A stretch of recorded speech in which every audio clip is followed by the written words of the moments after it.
Kabalo ba mo nga gagira ang Israel o Iran karon? Siyempre kabalo mo nasa mabalita eh.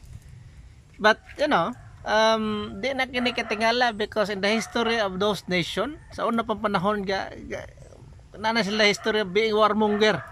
Israel kabalo naman ta, no? Daga mga gubat na tabo dia sa mga time sa crusade sa una, tos time nila Saladin, katong time nila King Baldwin, kira gyud na diha. Din lang kwentahon ng Iran because Iran nasa Persian, tawag nga silang sarili Persian eh. Ito sa Persian Empire, no? Time nila Cyrus the Great, King Darius, Xerxes, o katong sikat nga 300, no? Nga salida nga 300 Spartan, mga Greek against the Persian Empire, mga muna ang lugar Iran. Mga warmonger gyud na sila.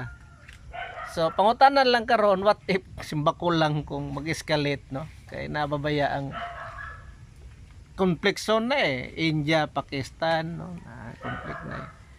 Possible China, India, dire pa China, Taiwan, napay North o South Korea. So medyo hopefully lang dili siya mag-escalate.